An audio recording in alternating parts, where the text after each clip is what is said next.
तुम्हीच तुमचे सर्वात वाईट शत्रू आहात. जर तुम्ही स्वतःमध्ये आणि इतरांमध्ये अशक्य परिपूर्णतेची अपेक्षा करणे थांबवायला शिकलात, तर तुम्हाला तो आनंद मिळू शकेल, जो नेहमीच तुमच्यापासून दूर राहिलेला आहे. काय मी माझ्या स्वतःचा वाईट शत्रू आहे?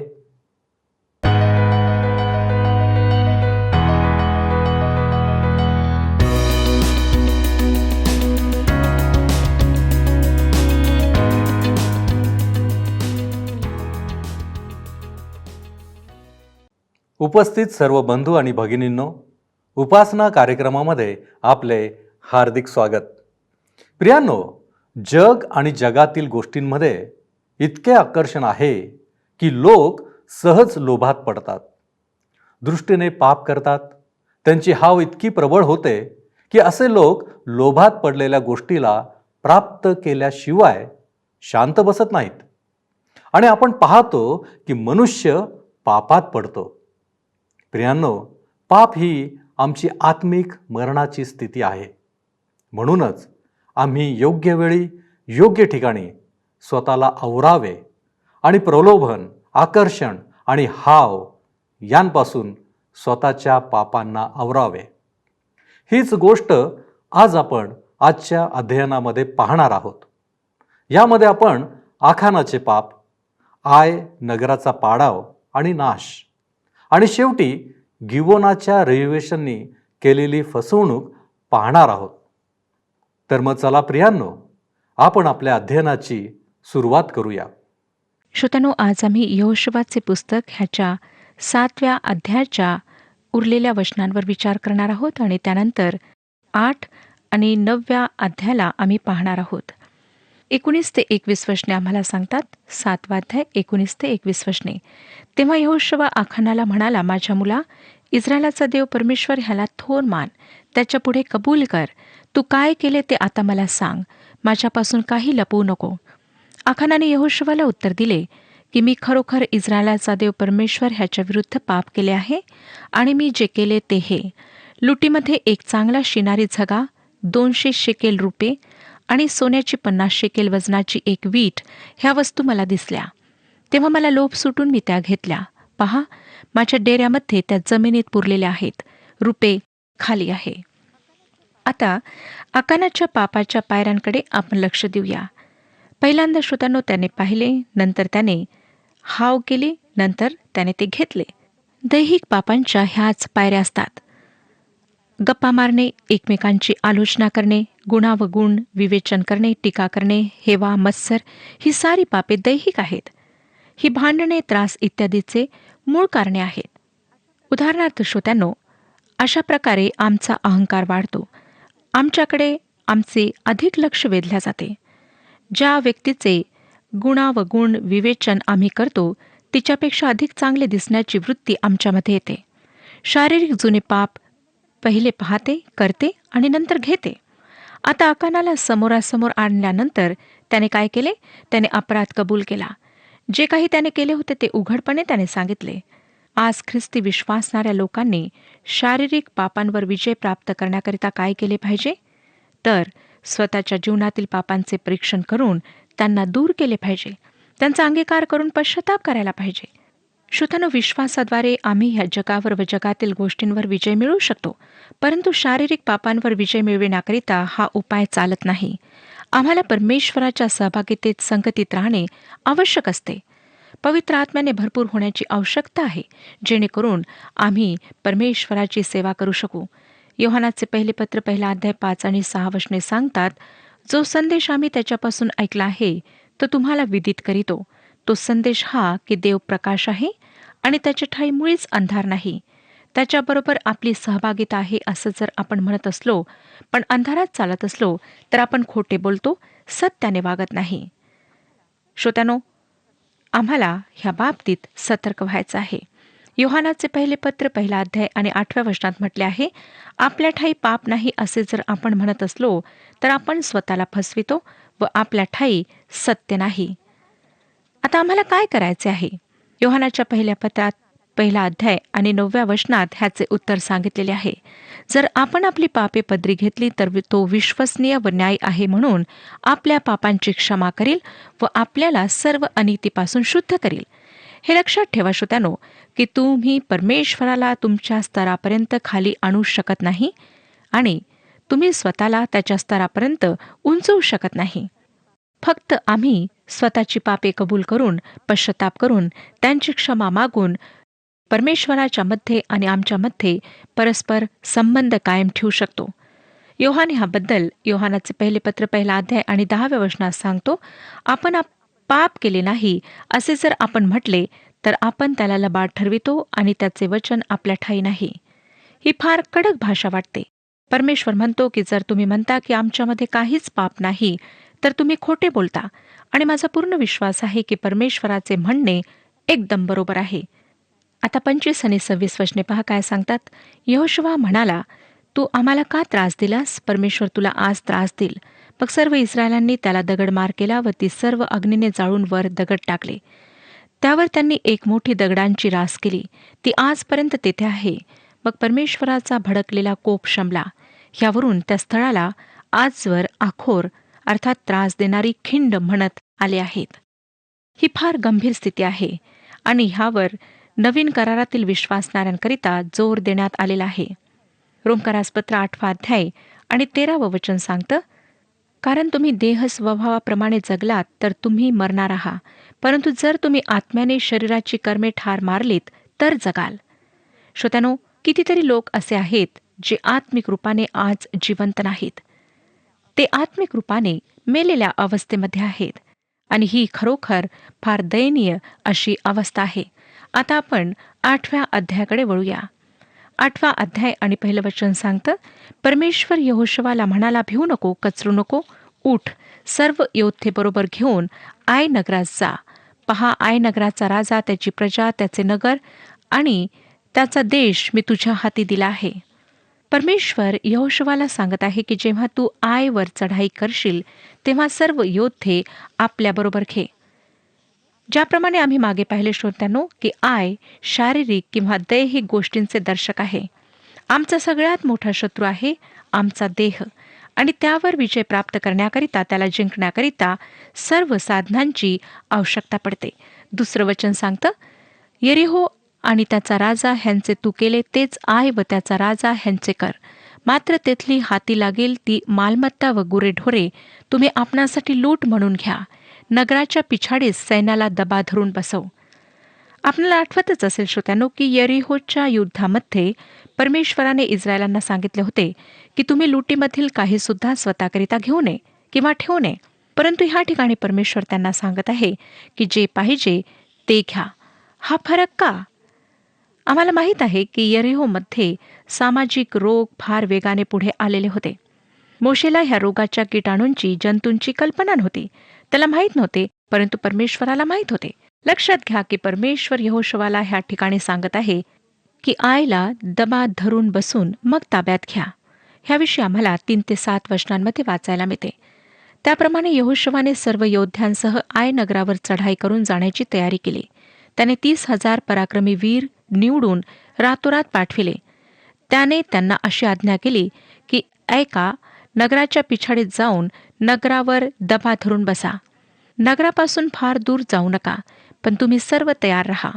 मी आणि माझ्याबरोबरचे सर्व लोक त्या नगराजवळ येऊ आणि ते पूर्वीप्रमाणे आमच्यावर हल्ला करावयाला येतील तेव्हा आम्ही त्यांच्या समोरून पळू लागू. आम्ही त्यांना चाळवीत चाळवीत नगराबाहेर दूर नेईपर्यंत ते आमच्या पाठीस लागतील, कारण त्यांना वाटेल पूर्वीप्रमाणेच आपल्याला भिवून हे पळ काढीत आहेत. ह्याप्रमाणे आम्ही त्यांच्या पुढे पळू लागू. मग तुम्ही दबा धरणाऱ्यांनी उठून नगर काबीज करावे, कारण तुमचा देव परमेश्वर ते तुमच्या हाती देणार आहे. पुढे वाचताना आम्हाला दिसेल श्रोत्यानो, की ज्याप्रमाणे यहोशुवाने योजना केली होती त्याप्रमाणे युद्धातील लष्करी डावपेच सिद्धीच गेलेत आणि आय शहर इस्रायलांच्या ताब्यात अगदी सहजरीतीने आले. आय दैहिक गोष्टींचे दर्शक आहे. आम्ही ह्या भागावरून फार महत्त्वाचे आध्यात्मिक पाठ शिकतो. सगळ्यात पहिले की आम्हाला शत्रूची आणि त्याच्या संभाव्य शक्तीची ओळख असायला हवी. आम्ही हे समजून घ्यायला हवे की आमचा सगळ्यात मोठा शत्रू आम्ही स्वतः आहोत. बरेचदा आम्ही लोकांना असे म्हणताना ऐकतो की सैतानाने मला तसे करण्यास भाग पाडले. श्रोत्यानो, परंतु आमच्या स्वतःची त्यात अधिक चूक असते. दुसरी गोष्ट म्हणजे आम्हाला आमच्या पराजयाचे जे कारण आहे त्याचे फार काळजीपूर्वक निरीक्षण करायला हवे. प्रामुख्याने आमच्या पराजयाचे कारण आहे स्वतःच्या सामर्थ्यावर आणि योग्यतेवर अवलंबून राहणे. आपल्याला आठवत असेल की ते जासूस जे हेर आले होते ते यहोशुआला म्हणाले की आय शहराला जिंकण्याकरिता तुला फक्त 2-3 हजार पुरुषांची आवश्यकता पडेल. आणि आम्हाला असं वाटतं की देहावर नियंत्रण प्राप्त करणे, विजय प्राप्त करणे फार सोपे आहे. त्याकरिता आम्ही स्वतःवर अवलंबून राहतो आणि नेमकी तिथेच आम्ही चूक करतो. रोमकरासपत्र 7 अध्याय आणि 24 वचन सांगतं, किती मी कष्टी मनुष्य, मला या मरणाच्या देहापासून कोण सोडवेल? श्रोत्यानो, आम्ही देहावर कशाही प्रकारे नियंत्रण प्राप्त करू शकत नाही. फक्त परमेश्वराचा आत्माच ते करू शकतो. दुःखाची गोष्ट म्हणजे आज हजारो लोक स्वतःच्या सामर्थ्याने देहावर नियंत्रण प्राप्त करण्याचा आणि दैहिक वासनांना समूळ नष्ट करण्याचा प्रयत्न करीत आहेत.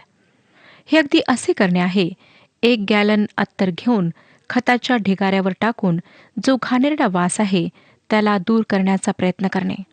प्रभू येशू ख्रिस्ताने वधस्तंभावर स्वतःचा प्राण दिला जेणेकरून आम्हाला तारण प्राप्त व्हावे.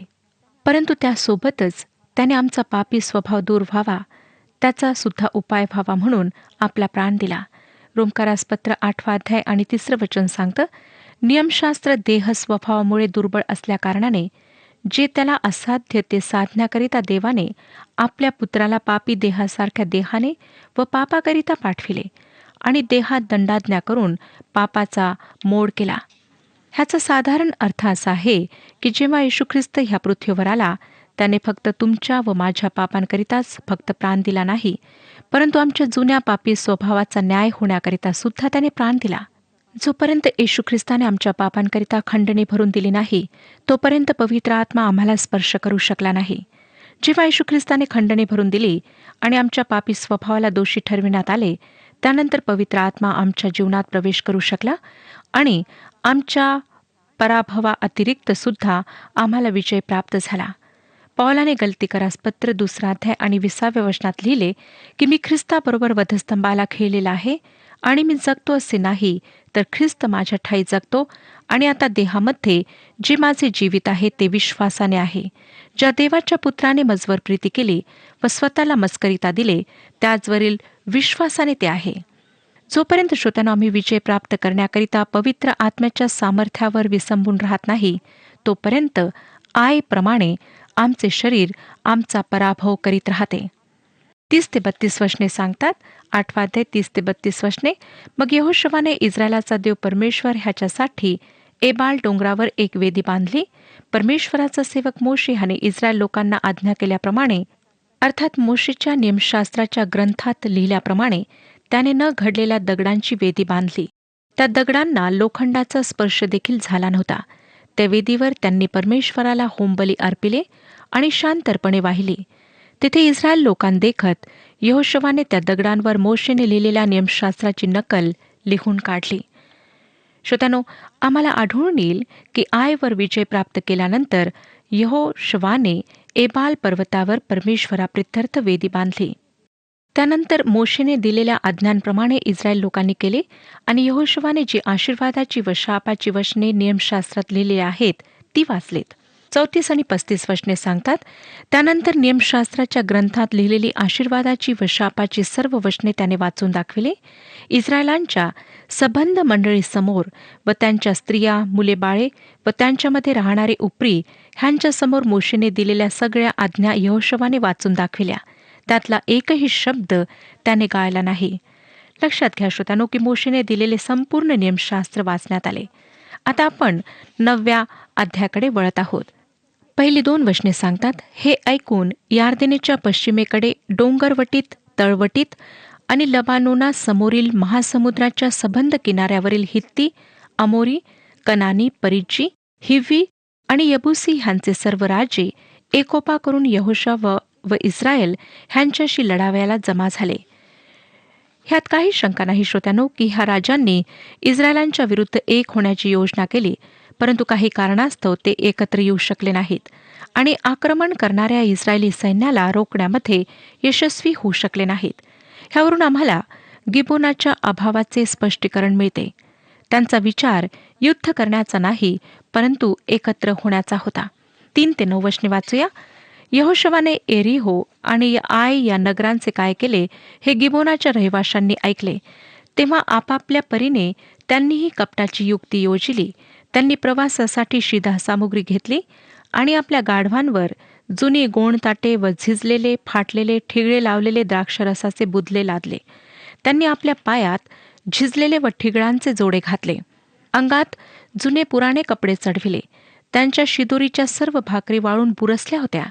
ते गिलगाल येथील छावणीत यहोशवाकडे येऊन त्याला व इस्रायल लोकांना म्हणाले, आम्ही दूर देशाहून आलो आहोत, म्हणून आता आमच्याबरोबर करार मदार करा. इस्रायल पुरुषांनी त्या हिवी लोकांना म्हटले, आम्ही तुमच्याबरोबर करार मदार कसा करावा? न जाणो तुम्ही आमच्यामध्येच राहणारे असाल. ते यहोशवाला म्हणाले, आम्ही तुझे दास आहो. यहोशवाने त्यांना विचारले, तुम्ही कोण व कोठून आला? त्यांनी त्याला म्हटले, तुझा देव परमेश्वर ह्याचे नाव ऐकून तुझे दास फार दूर देशाहून आले आहेत. त्याची कीर्ती व त्याने मिसर देशात जे जे केले ते सर्व आम्ही ऐकले आहे. श्रोत्यानो, गिबोनी लोक फारच हुशार आणि चलाक होते आणि त्यांनी कशा प्रकारे फसविण्याचा प्रयत्न केला ते आता आम्ही पाहत आहोत. श्रोत्यानो, इस्रायलांना आज्ञा देण्यात आली होती की त्या देशातील सर्व काही नष्ट करा आणि तिथल्या लोकांशी कशाही प्रकारे कुठलाच संबंध जोडू नका. जरी ह्या ठिकाणी यहोशवाचा उद्देश परमेश्वराची आज्ञा पाळणे होता, तरी गिबोन्यांशी करार मदार करून शांती स्थापित करणे व त्यांच्याशी संघटित होण्याद्वारे तो फसविला गेला होता. ह्या ठिकाणी लक्षात ठेवण्यासारखी गोष्ट म्हणजे नाही यहोशवाने आणि नाही इस्रायली लोकांनी हा औपचारिक करार करण्याआधी परमेश्वराची इच्छा आणि त्याचे विचार जाणण्याचा प्रयत्न केला होता. श्रोत्यानो, आपणास माहीत आहे की एरिहो जगाला दर्शविते. आम्ही जगावर कसा विजय प्राप्त करतो? विश्वासाच्याद्वारे. आय शरीराला दर्शविते. आम्ही शरीरावर कसा विजय प्राप्त करतो? लढाई युद्ध करून नाही, परंतु स्वतःची उणीवता कमतरता ओळखून परमेश्वरासमोर त्यांचा अंगीकार करून आणि परमेश्वराच्या पवित्र आत्म्याला आमच्या जीवनामध्ये प्रवेश देऊन कार्य करू देण्याद्वारे, विजय प्राप्त करू देण्याद्वारे आम्ही विजय प्राप्त करू शकतो. लक्षात असू द्या श्रोत्यानो की मी तुम्हाला आय नगर देईन हे म्हणणारा परमेश्वर होता. मला आश्चर्य वाटतं, फारच धूर्ततेने युक्तीने सैतानाने त्यांना स्वतःकडे घेतले. आपल्याला माहीत का की आज धर्माच्या कल्लोळाची का भरभराट होत आहे? ह्यासाठी की विश्वासणारे लोक काही विचारपूस न करता, शोध न करता त्यांना सहयोग देत आहेत. म्हणून आम्हाला सैतानाचा विरोध करायचा आहे. ज्याविषयी आम्हाला परमेश्वराने वचनाद्वारे सांगितले नाही त्या गोष्टींशी आम्हाला काहीच करायचे नाही. आज अनेक लोक असे आहेत ज्यांना पवित्र शास्त्रात काय लिहिले आहे ह्याची पूर्ण माहिती नाही. काही लोकांना तर मुळीच नाही. आणि त्यामुळे काय होतं की जो कोणी पवित्र शास्त्र हातात घेऊन उपदेश द्यायला उभा राहतो, तेव्हा त्यांना असं वाटतं की जे काही तो सांगत आहे ते अगदी खरं आहे आणि ते त्याच्या शिकवणुकीला बळी पडतात. करिंथकरास दुसरे पत्र 2 अध्याय आणि 11व्या वचनात पॉल म्हणतो, यासाठी की सैतानाचे आपल्यावर वर्चस्व होऊ नये त्याचे विचार आपल्याला कळत नाहीत असे नाही. दुर्दैवाने मी आणि तुम्ही त्याच्या युक्तींपासून अजाण राहतो. आता ह्या शत्रूवर आम्ही विजय कसा प्राप्त करावा? याकोबाचे पत्र 4 अध्याय आणि 7व्या वचनात सांगितले आहे, यास्तव देवाच्या अधीन व्हा, सैतानाविरुद्ध आडवे व्हा, म्हणजे तो तुम्हापासून पळेल. माझ्या प्रिय श्रोत्यानो, आम्हाला परमेश्वराच्या अधीन होण्याची आवश्यकता आहे. आता आमच्या समोर तिसरा शत्रू आहे गिबोनी लोक, जे सैतानाला दर्शवितात. नव्या करारातले इफिसकरास पत्र जुन्या करारातील यहोशवा ह्या पुस्तकाला प्रत्युत्तराच्या रूपात आहे. तेव्हा आम्हाला फार महत्त्वाचे समांतर ह्या ठिकाणी आढळते. इफिसकरास पत्र 6 अध्याय आणि 11वं वचन, सैतानाच्या कुयुक्तीपुढे टिकावयास तुम्ही समर्थ असावे म्हणून देवाची संपूर्ण शस्त्रसामग्री धारण करा.